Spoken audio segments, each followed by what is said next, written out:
ঐতিহাসিকভাবেই রোহিঙ্গারা মিয়ানমারের অধিবাসী। তারা 500 বছরেরও অধিক সময় ধরে আরাকান রাজ্যে বসবাস করছে। চতুর্দশ ও পঞ্চদশ শতাব্দীতে আরাকান ছিল স্বাধীন মুসলিম রাজ্য, যার স্থাপনে বাংলার সুলতান প্রেরিত সেনাবাহিনীর বিশেষ অবদান ছিল। এই সময়েই আরাকান সাম্রাজ্যের ভিত্তি স্থাপিত হয়।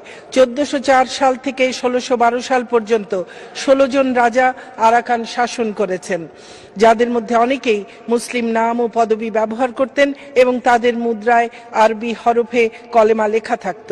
ওই সময়ে ফ্রান্সিস বুকানন হ্যামিল্টন তার 1799 সালের প্রবন্ধ এ comprehensive vocabulary of some of the languages spoken in the Burma empire, এই প্রবন্ধে বলেছিলেন, রোহিঙ্গা শব্দটি তিনি ব্যবহার করেছিলেন এই প্রবন্ধে এবং লিখেছিলেন, এরা দীর্ঘকাল যাবৎ আরাকানে স্থায়ীভাবে বসবাস করছে। 8ম শতাব্দী থেকেই এই জনগোষ্ঠীর অস্তিত্ব সম্পর্কে ইতিহাস পাওয়া যায়। এমনকি যখন ময়ূ ফ্রন্টিয়ার ডিস্ট্রিক্ট গঠিত হয়েছিল মূলত রোহিঙ্গা অধ্যুষিত এলাকা নিয়ে, তখন রোহিঙ্গা শব্দটি তৎকালীন বার্মার সরকারও স্বীকৃতি দিয়েছিল। বার্মার রেডিওতে রোহিঙ্গা ভাষায় অনুষ্ঠানও প্রচারিত হতো। বার্মার নেতাদের বক্তৃতায়ও এই শব্দ ব্যবহৃত হতো। মাননীয় স্পিকার, রোহিঙ্গা জনগোষ্ঠী তৎকালীন বার্মার আদিবাসী জাতিগত গোষ্ঠী হিসেবে স্বীকৃত ছিল। এই জনগোষ্ঠীর সদস্যরা বার্মার সংসদে নির্বাচিত সদস্য, তাদের সরকারে মন্ত্রী, সংসদীয় সচিব সহ আরো বহু সরকারি উচ্চ পদে আসীন ছিলেন। বার্মার সামরিক শাসকেরা 1962 সালে ক্ষমতা গ্রহণের পর থেকে রোহিঙ্গাদেরকে তাদের সকল রাজনৈতিক অধিকার থেকে বঞ্চিত করা হয়।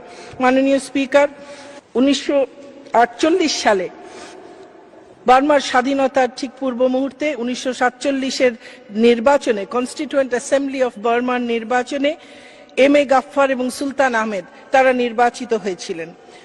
1951-র বার্মার সাধারণ নির্বাচনে 5 জন রোহিঙ্গা তৎকালীন বার্মার পার্লামেন্টে নির্বাচিত হয়েছিলেন। তার মধ্যে একজন ছিলেন যিনি নির্বাচিত প্রথম দুজন নারীর একজন, জুরা বেগম।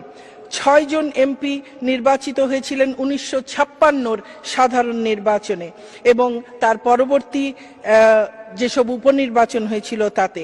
সুলতান মাহমুদ একজন রোহিঙ্গা রাজনীতিবিদ, তিনি তাদের বার্মার সরকারের স্বাস্থ্যমন্ত্রী নির্বাচিত হয়েছিলেন, স্বাস্থ্যমন্ত্রী হিসেবে দায়িত্ব পালন করেছেন।